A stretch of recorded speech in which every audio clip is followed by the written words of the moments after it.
Pada hari Sabat yang diberkati ini, mari kita mempelajari firman Tuhan dengan khotbah bertajuk, Marilah kepada roh dan pengantin perempuan.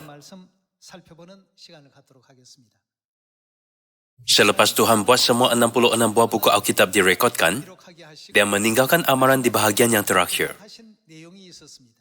Mari kita lihat amaran itu dalam buku Wahyu bab 22, iaitu bab yang terakhir dalam Alkitab. Buku Wahyu bab 22, ayat 18.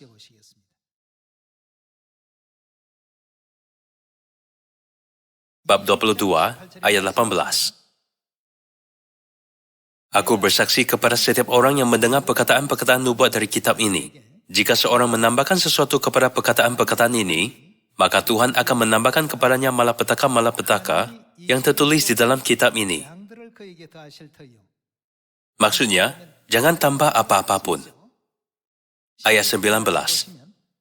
Dan jikalau seorang mengurangkan sesuatu dari perkataan-perkataan dari kitab nubuat ini, yaitu jika mengurangkan firman Alkitab, maka Tuhan akan mengambil bagiannya dari pohon kehidupan dan dari kota kudus, seperti yang tertulis di dalam kitab ini. Maksudnya, jangan kurangkan apa-apa juga. Jika Anda tambah, malapetaka akan datang kepada Anda. Jika Anda kurangkan, Anda akan hilang hak keistimewaan untuk memasuki syurga. Bukankah ajaran ini menyuruh kita supaya jangan tambah atau kurangkan, tetapi mengikut ajaran-ajaran yang diberikan oleh Tuhan dengan setia? Jadi, kita harus melihat dengan jelas bahawa Alkitab mengarahkan semua orang yang mengharapkan syurga abadi kepada siapa tanpa menambah atau mengurangkan.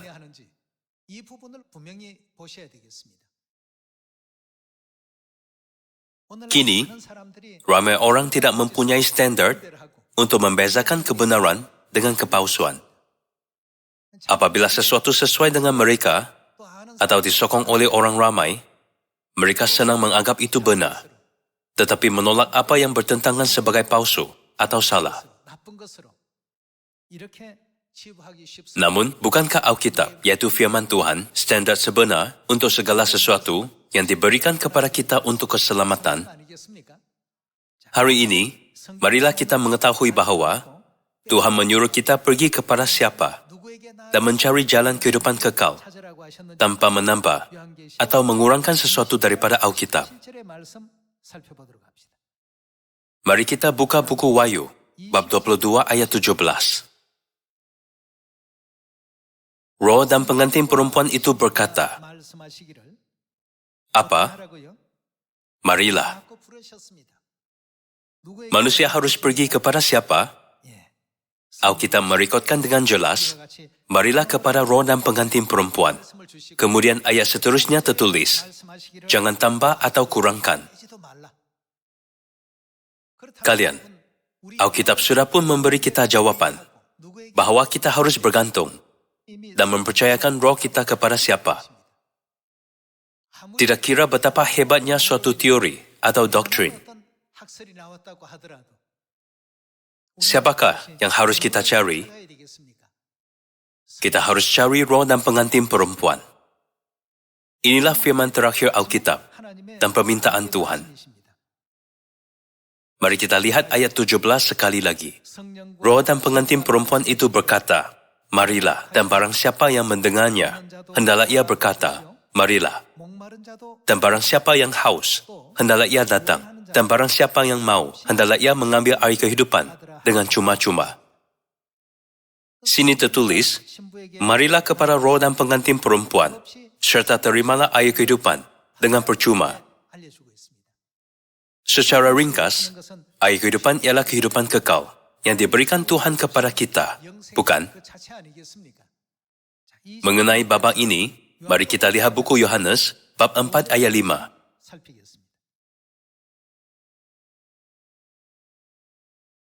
Buku Yohanes, bab 4 ayat 5. Maka sampailah ia ke sebuah kota di Samaria, yang bernama Sikar, yang diberikan Yakub dahulu kepada anaknya Yusuf. Di situ terdapat sumur Yakub. Yesus sangat letih oleh perjalanan. Karena itu ia duduk di pinggir sumur itu.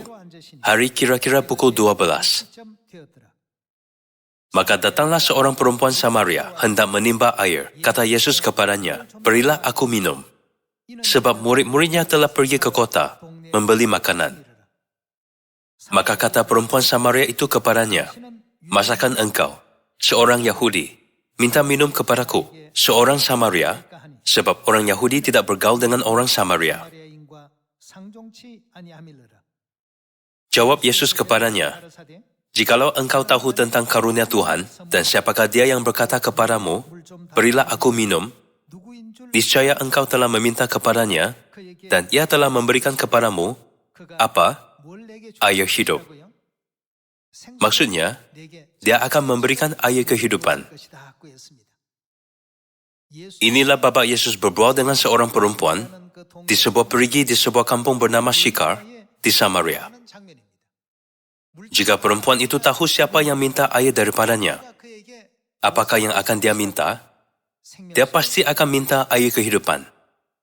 Inilah poin yang sangat penting. Mari lihat ayat 14. Ayat 14 tertulis, "Tetapi barang siapa minum air yang akan ku berikan kepadanya, ia tidak akan haus untuk selama-lamanya. Sebaliknya air yang akan ku berikan kepadanya akan menjadi mata air di dalam dirinya, yang terus-menerus memancar sampai kepada hidup yang kekal." Dalam buku Wahyu bab 22 ayat 17, roh dan pengantin perempuan berkata, "Marilah, dan barang siapa yang haus, hendaklah ia mengambil air kehidupan." Dalam buku Yohanes bab 4, Yesus bercakap dengan seorang perempuan di sebuah perigi di Syikar. "Jikalau kamu tahu siapa dia yang minta air daripadamu, tentu kamu akan minta air kehidupan daripadanya." Apakah kuasa air kehidupan? Dia menyatakan kita bahwa air kehidupan itu akan menjadi mata air yang memancar sampai kepada hidup yang kekal. Jadi kita dapat pastikan bahwa air kehidupan adalah sangat berkaitan dengan kehidupan kekal melalui buku Wahyu bab 22 dan buku Yohanes bab 4. Dalam buku Wahyu bab 22, tertulis bahwa roh dan pengantin perempuan memberikan air kehidupan. Tetapi dalam Yohanes bab 4, Yesus sahajalah yang memberikan air kehidupan. Dan dalam buku Yohanes bab 4, "Jikalau engkau tahu siapakah dia yang berkata kepadamu, 'Berilah aku minum.'" Ini ialah poin yang sangat penting. Perempuan Samaria dari Syikar yang menganggap Yesus sebagai orang asing yang biasa, diingatkan bahwa jika dia tahu siapakah dia yang minta air daripadanya, dia akan minta air kehidupan yang memberikan kehidupan kekal. Mari kita pergi ke buku Yohanes bab 7. Yohanes bab 7 ayat 37. "Dan pada hari terakhir, yaitu pada puncak perayaan itu, Yesus berdiri dan berseru, 'Barang siapa haus, baiklah ia datang kepadaku dan minum. Barang siapa percaya kepadaku, seperti yang dikatakan oleh kitab suci, dari dalam hatinya akan mengalir apa? Aliran-aliran air hidup. Barang siapa haus, baiklah ia datang kepadaku dan minum.'" Menurut buku Wahyu bab 22 ayat 17, roh dan pengantin perempuan berseru, "Biarlah sesiapa sahaja mari kepada kami dan terima air kehidupan." Namun dalam buku Yohanes bab 4 dan 7, tertulis bahwa Yesus sahaja yang memberikan air kehidupan. Mari kita lihat buku Yesaya bab 49 ayat 8.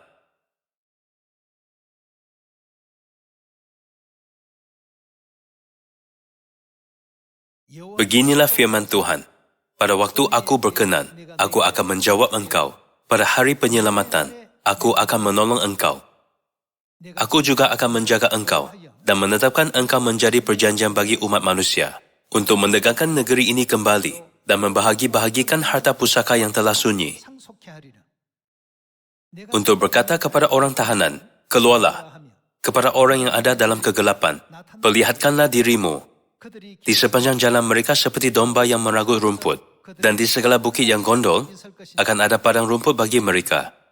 Ayat 10, mereka tidak akan berasa lapar, atau apa, atau dahaga. Mereka tidak akan tersengat oleh panasnya padang pasir, atau teriknya matahari, kerana Dia yang menyayangi mereka. Siapakah Dia? Dialah yang menyayangi mereka, Tuhan sendiri, akan menuntun mereka dan membimbing mereka ke mana? Ke mata-mata air. Sini, siapakah yang akan menuntun manusia ke mata-mata air, yaitu sumber air kehidupan? Sini ajar bahawa Tuhan akan menuntun manusia dan membimbing mereka ke sumber air kehidupan.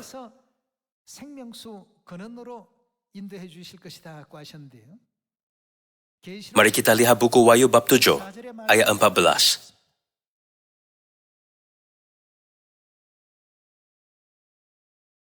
Buku Wahyu bab 7 ayat 14.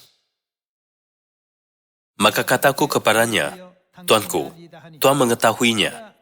Lalu ia berkata kepadaku, mereka ini adalah orang-orang yang keluar dari kesusahan yang besar, dan mereka telah mencuci jubah mereka, dan membuatnya putih di dalam darah anak domba.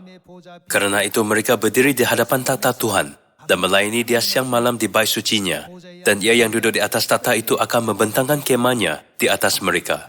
Mereka tidak akan menderita lapar, dan apa lagi? Dan dahaga lagi.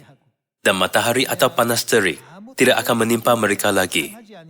Sebab anak domba yang di tengah-tengah takhta itu, siapakah anak domba? Dialah Yesus. Apakah yang akan Dia lakukan? Akan mengembalakan mereka dan akan menuntun mereka ke mana? Ke mata air kehidupan. Dan Tuhan akan menghapus segala air mata dari mata mereka. Seperti yang kita lihat, ada tertulis bahawa anak domba akan menuntun semua orang yang akan diselamatkan ke mata air kehidupan. Dalam buku Yesaya bab 49, ayat 8 hingga 10, tertulis bahawa Tuhan akan menuntun mereka ke mata air. Semua mesej adalah sama. Dalam buku Wahyu bab 22, roh dan pengantin perempuan berseru, barang siapa haus, hendaklah ia datang kepada kami. Tetapi menurut Yohanes bab 4 dan 7, siapakah Dia yang memberi manusia air kehidupan? Yesus sendiri. Dalam buku Wahyu bab 22, ada tertulis bahawa roh dan pengantin perempuan akan memberikan air kehidupan. Jika begitu, siapakah pengantin perempuan? Mari kita lihat buku Zakaria bab 14. Bagaimana Alkitab menggambarkan sumber air kehidupan. Buku Zakaria bab 14.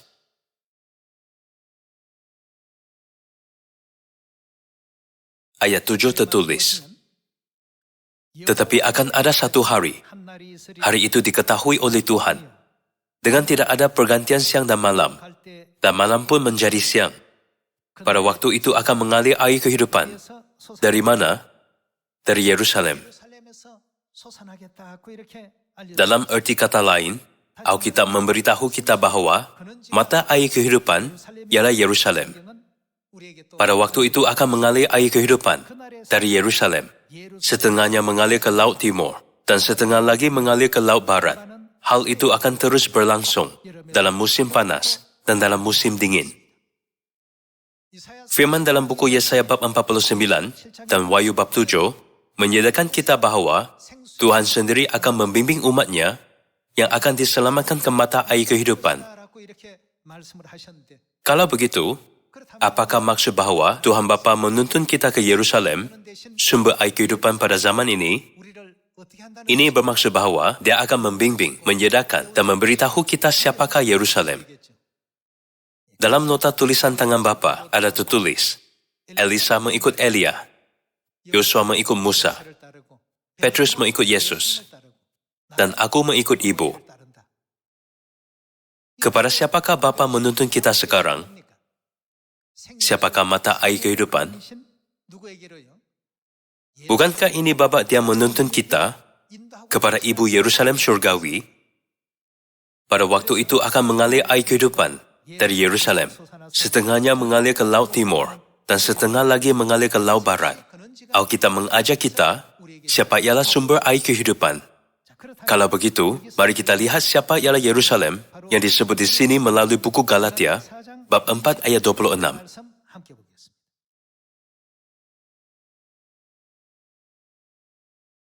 Buku Galatia bab 4 ayat 26. Tetapi Yerusalem surgawi adalah perempuan yang merdeka. Dan ialah, siapakah Yerusalem? Ibu kita. 2000 tahun dahulu, di Sikar, Yesus berkata, "Jikalau kamu tahu dia yang minta kamu air, tentu kamu akan minta air kehidupan daripadanya." Dan ini merupakan Roh Kudus dalam buku Wahyu bab 22 ayat 17. Dia ialah Tuhan Roh Kudus, Tuhan yang berimej lelaki. Namun, menurut buku Wahyu bab 22 ayat 17, siapakah yang akan memberikan air kehidupan? Roh dan pengantin perempuan. Kerana pengantin perempuan juga direkodkan, kita dapat tahu bahawa ada peranan lain bagi Tuhan mengenai pengantin perempuan. Membimbing semua orang yang akan diselamatkan ke mata air kehidupan. Ini ialah peranan Tuhan yang lain. Dalam erti kata lain, kita dapat pasti bahawa peranan Tuhan Roh Kudus adalah membimbing anak-anaknya kepada Ibu Yerusalem Surgawi, yaitu pengantin perempuan. Dalam buku Zakaria bab 14 ada tertulis, pada waktu itu akan mengalir air kehidupan dari Yerusalem.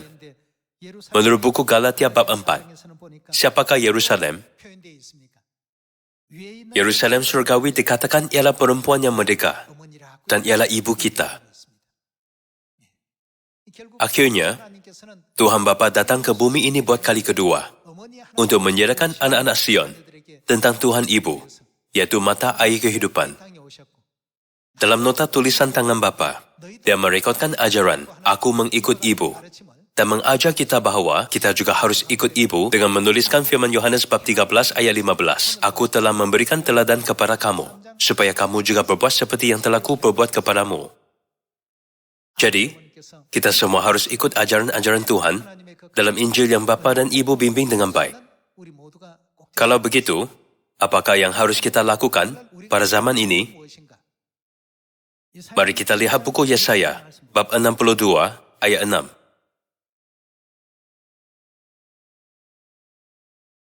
"Di atas tembok-tembokmu, hai Yerusalem, telah ku tempatkan pengintai-pengintai. Sepanjang hari dan sepanjang malam, mereka tidak akan pernah berdiam diri. Hai kamu yang harus mengingatkan Tuhan kepada Sion, janganlah kamu tinggal tenang, dan janganlah biarkan dia tinggal tenang, sampai ia menegakkan Yerusalem." Yang menegakkan siapa? Yerusalem.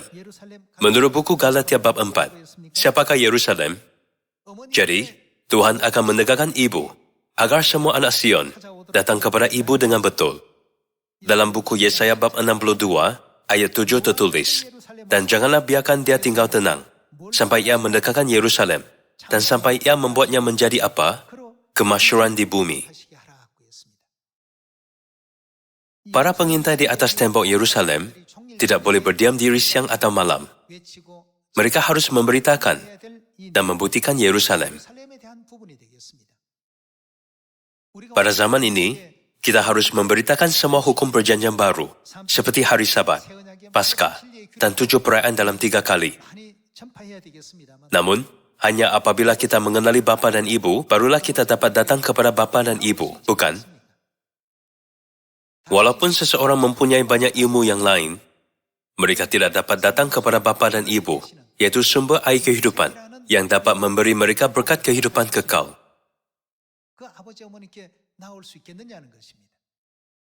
Pada zaman Yesus, orang Yahudi tidak dapat menerima Tuhan yang datang ke bumi ini, walaupun mereka mempunyai banyak ilmu tentang hukum. Jadi, keselamatan tidak pernah diberikan kepada mereka. Tuhan mahu kita pergi kepada roh dan pengantin perempuan yang dapat memberikan berkat air kehidupan, yaitu kehidupan kekal, dan berkata dalam buku Wahyu bab 22, "Janganlah tambah atau kurangkan firman ini. Pastikanlah kamu cari roh dan pengantin perempuan, serta pergi kepada mereka." Inilah apa yang Tuhan minta manusia lakukan di hujung 66 buah buku Alkitab. Dunia semakin gelap hari demi hari. Mereka menganggap semua ajaran hebat Tuhan dalam Alkitab sebagai mitos atau dongeng sahaja.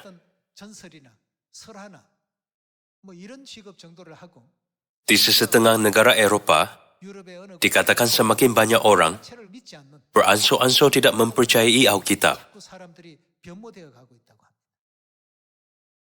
Dalam ajaran kebenaran bahwa Alkitab adalah benar, kita dapat memahami bahwa Tuhan menggantungkan bumi pada kehampaan dan menjelaskan kitaran air melalui buku Ayub yang ditulis kira-kira 3.500 tahun dahulu dan melalui buku Daniel bab 2, 7 dan 8. Betapa tepatnya Alkitab menjelaskan kebangkitan dan kejatuhan kerajaan-kerajaan dari Babel sampai Media Persia, dari Media Persia sampai Yunani, dan dari Yunani sampai Rom. Walaupun kerajaan-kerajaan itu belum muncul, Tuhan sudah pun menjelaskan bagaimana sejarah dunia ini akan berlaku. Jadi, apakah yang harus kita buat terhadap semua firman Alkitab? Jangan tambah atau kurangkan. Semuanya pasti akan dipenuhi, seperti yang tertulis. Kalau begitu, bukan kita sahaja, tetapi semua orang yang tinggal di perkampungan global ini harus cari siapa? Kita harus bimbing mereka, agar mereka dapat pergi kepada Roh dan pengantin perempuan. Kita harus memberitakan kemuliaan Yerusalem kepada semua orang di Samaria dan sampai ke hujung bumi. Tuhan bahkan berkata, hanya orang yang menerima air kehidupan yang diberikan oleh Roh dan pengantin perempuan akan menjadi anak-anakku. Mari kita pastikan ini dalam buku Wahyu bab 21.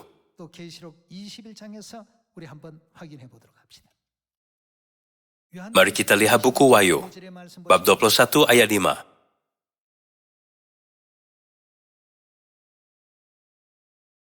Ia yang duduk di atas tahta itu berkata, lihatlah, aku menjadikan segala sesuatu baru, dan firman-Nya, tuliskanlah, karena segala perkataan ini adalah, apakah maksud ini?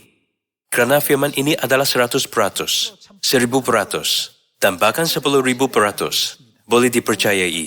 Kita harus percaya sepenuhnya.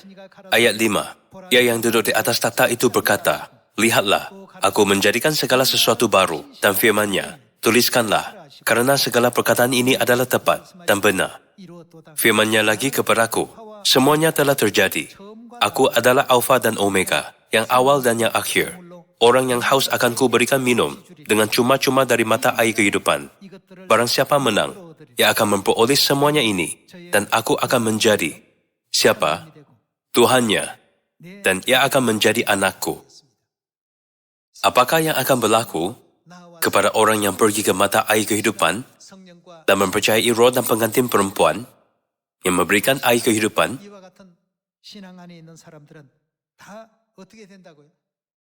Tuhan memberitahu kita jelasnya bahwa mereka akan menjadi anak-anaknya.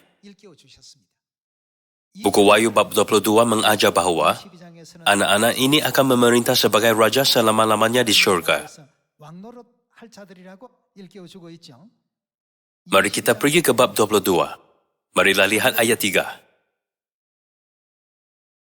Maka tidak akan ada lagi laknat. Tata Tuhan dan tata anak domba akan ada di dalamnya. Dan hamba-hambanya akan beribadah kepadanya.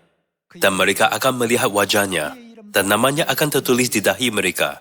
Dan malam tidak akan ada lagi di sana. Dan mereka tidak memerlukan cahaya lampu dan cahaya matahari. Sebab Tuhan akan menerangi mereka. Dan mereka akan melakukan apa? Memerintah sebagai raja sampai selama-lamanya. Dalam bab 22 ayat 1, kita dapat lihat ciri-ciri orang yang akan memerintah sebagai raja sampai selama-lamanya. Mari kita lihat bab 22 ayat 1. Lalu ia menunjukkan kepadaku apa? Sungai air kehidupan, yang jernih bagaikan kristal, dan mengalir keluar dari takhta Tuhan dan takhta anak domba itu. Di tengah-tengah jalan kota itu, yaitu di seberang menyeberang sungai itu, ada pohon-pohon kehidupan yang berbuah 12 kali, tiap-tiap bulan sekali. Dan daun pohon-pohon itu dipakai untuk menyembuhkan bangsa-bangsa. Maka tidak akan ada lagi laknat. Tata Tuhan dan tata anak domba akan ada di dalamnya, dan hamba-hambanya akan beribadah kepadanya. Dan mereka akan melihat wajahnya, dan namanya akan tertulis di dahi mereka. Dan malam tidak akan ada lagi di sana, dan mereka tidak memerlukan cahaya lampu dan cahaya matahari. Sebab Tuhan akan menerangi mereka, dan mereka akan memerintah sebagai raja sampai selama-lamanya. Menurut buku Zakaria, bab 14 ayat 7, air kehidupan mengalir dari mana? Dari Yerusalem. Buku Wahyu bab 22 tidak menyebut Yerusalem. Ia tertulis bahwa air kehidupan mengalir keluar dari takhta Tuhan. Mungkin orang yang melihat secara berpecah-pecah akan salah tafsir. Namun Tuhan menjelaskan perkara yang sama. Mari kita lihat buku Yeremia, bab 3 ayat 17.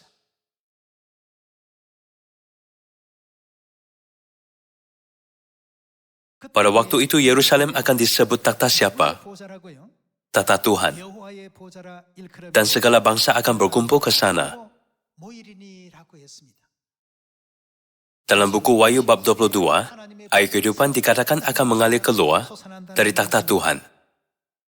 Dalam buku Zakaria bab 14, ayat 6 hingga 8, air kehidupan dikatakan akan mengalir dari Yerusalem. Adakah ayat-ayat ini mengatakan dua perkara yang berbeza? Semua adalah sama. Siapakah Yerusalem? Dia ialah ibu kita. Alkitab menjelaskan ini dari pelbagai sudut. Kadangkala sebagai takhta Tuhan, kadangkala sebagai Yerusalem. Akhirnya kita dapati dalam buku Yeremia, bab 3 ayat 17, bahwa Yerusalem dinyatakan sebagai takhta Yehova, yaitu takhta Tuhan. Bukankah ini bermaksud bahwa air kehidupan akan mengalir dari Yerusalem? 2000 tahun yang lalu, apabila Yesus bercakap dengan seorang perempuan Samaria di Sikar, dia berkata, "Jikalau kamu tahu siapakah dia yang minta air daripadamu, tentu kamu akan minta air kehidupan daripadanya." Begitu juga pada zaman ini. Jika orang tahu siapakah roh dan pengantin perempuan, dalam buku Wahyu bab 22 ayat 17, mereka akan pergi kepada roh dan pengantin perempuan tanpa berlengah-lengah dan minta air kehidupan. Air kehidupan akan menjadi mata air yang memancar sampai kepada kehidupan kekal. Jadi, kita harus minta kehidupan kekal daripada roh dan pengantin perempuan. Hanya selepas itu, barulah kita dapat kembali ke dunia yang tiada lagi maut, yaitu syurga yang kekal. Lebih-lebih lagi, Tuhan akan memanggil kita apa? Kamu ialah anak lelakiku, kamu ialah anak perempuanku. Hari ini, kita telah berkumpul bersama-sama untuk menjawab panggilan roh dan pengantin perempuan yang berkata, "Marilah." Kita menyambut hari Sabat dan Paskah seperti yang Tuhan ajarkan. Kita menyambut 7 perayaan dalam 3 kali, serta bersama dengan Bapa dan Ibu dalam semua peraturan perjanjian baru. Tuhan sedang menyediakan tata mulia seperti ini, dan kita akan memerintah buat selama-lamanya. Kita tidak perlu memperhatikan cerita rekaan yang dibuat oleh sesetengah orang. Saya berharap bahwa kita akan menjalani kehidupan yang lebih diberkati, berhasil, dan penuh harapan setiap hari, dengan mempercayai janji yang diberikan oleh Tuhan. Bapa dan Ibu Syurgawi telah memberi kita harapan. Bukankah kita harus sentiasa memberikan kesyukuran, kemuliaan, dan pujian kepada mereka? Sekarang, ekonomi tidak baik, dan banyak situasi juga tidak baik. Kita hidup pada zaman yang sukar dan miskin.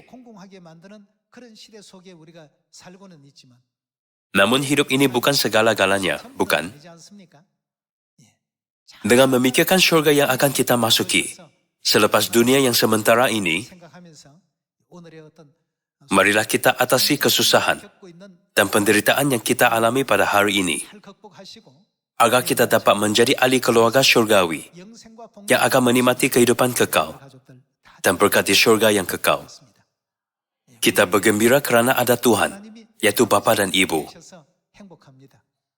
Kita juga bergembira karena ada syurga.